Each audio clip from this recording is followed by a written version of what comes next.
چیزوں پر مبنی ہونے والی ہے۔ سب سے پہلے میں آپ کے سامنے ہندوستان کے قانون کا جو تصور ہے اور قانون بننے کے قانون جب بن رہا تھا اور اس وقت ملک جن حالات میں تھا اور جو قانون بنا وہ کیوں بنا، اس پہ تھوڑی سی گفتگو کروں گا تاکہ سیاق و سباق صحیح طور پر سیٹ ہو سکے۔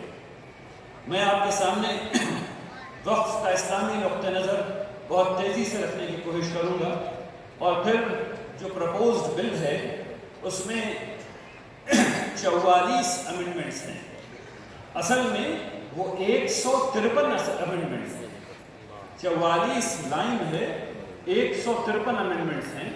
مجھے آپ سے ان 153 امنڈمنٹ کے بارے میں بات کرنی ہے تاکہ آپ سو جائیں۔ تو انشاءاللہ میں کوشش کروں گا کہ 153 کے بجائے 20 کے آس پاس بات کروں اور اس کے بعد سلائڈ کو آگے بڑھا دوں، اور اخیر میں چند سلائڈز تیار کروائی ہیں ہم لوگوں نے تاکہ ہم لوگ جو پروپیگنڈا پھیلایا گیا ہے اس کا جواب دے سکیں۔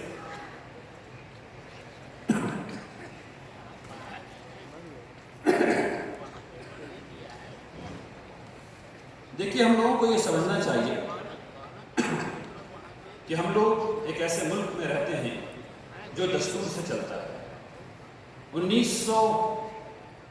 26 جنوری 1950 سے پہلے مختلف قسم کے دستور سے ہم لوگ چل رہے تھے، اور اس سے پہلے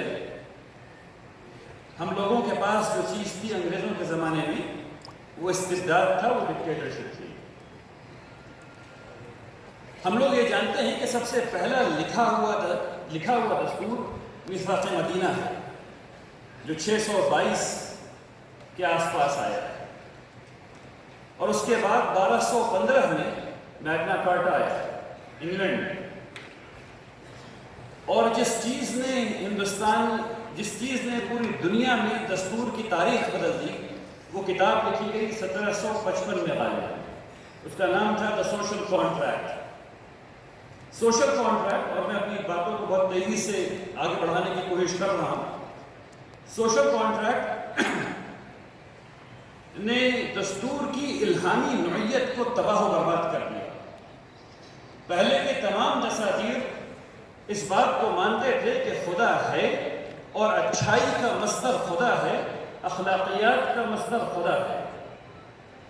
سوشل کانٹریکٹ نے ہم لوگوں کو یہ بتایا یا دنیا کو یہ بتایا کہ اصل میں انسان جمع ہو کر کے اگر کسی ایک چیز پر راضی ہو جائیں تو وہی اخلاقیات ہے، وہی اچھائی ہے۔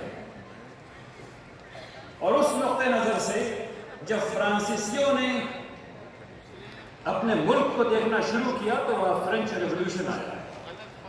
اسی کتاب کو پڑھ کر کے اور قرآن کو پڑھ کر کے اور مختلف چیزوں کو پڑھ کر کے 1780 کے آس پاس امریکہ کا دستور آیا، اور 1779 میں فرانس کا دستور آیا۔ اس کتاب نے جو بات کی وہ یہ کی کہ اس نے کہا کہ collective will of people will define what is goodness. انسان جب مل بیٹھے اور ان کی رضا کسی چیز پر ہو جائے تو وہ اچھائی ہے۔ اسی لیے آپ نے دیکھا کہ ایک وقت آیا اس ملک میں جب زنا ایک کرائم تھا اور اس کے لیے 7 سال جیل ہوا کرتی تھی، اور پھر وہ ختم ہو گیا اور وہ کرائم نہیں رہا، اور اب اس کے لیے جیل نہیں ہے۔ انسان نے دیکھا کہ اس کو یہ چیز پسند ہے، اس نے وہ چیز اپنا لی، اور یہی فرق ہے انسان کے بنائے ہوئے دستور میں اور اللہ سبحانہ و تعالیٰ کے دستور میں۔ اب اس چیز کو اپنے ذہن میں رکھیے، اور 1901 سے لے کر کے 1950 تک کے ہندوستان میں چلیے، بلکہ پوری دنیا میں چلیے اور دیکھیے کہ دستور کیسے کیسے تبدیل ہو رہے ہیں۔ 1901 سے لے کر کے 1950 کی تاریخ دنیا کی سب سے زیادہ خونریز تاریخ رہی ہے۔ پہلی عالمی جنگ میں تقریباً 1.5 سے 2 کروڑ لوگ جاں بحق ہو گئے ہیں۔ دوسری عالمی جنگ میں 6.5 سے 8 کروڑ لوگ مارے جا چکے ہیں، اور دونوں میں ہندوستان کے سپاہی مارے گئے اور بہت زیادہ مارے گئے۔ 1929 میں بنگال فیمن ہوا ہے جس میں تقریباً 30 لاکھ لوگ مارے گئے۔ آپ کو یاد رکھنا چاہیے کہ جب 30 لاکھ لوگ جہاں بحق ہوئے تو پورے ہندوستان کی آبادی اس وقت صرف 38 کروڑ تھی، آج 144 کروڑ ہے، اس وقت صرف 38 کروڑ تھی، اور 38 کروڑ میں 30 لاکھ لوگ کھڑے کھڑے گر کے مر رہے تھے۔ ایسے وقت میں ہندوستان کے دستور کے بارے میں بات ہو رہی ہے۔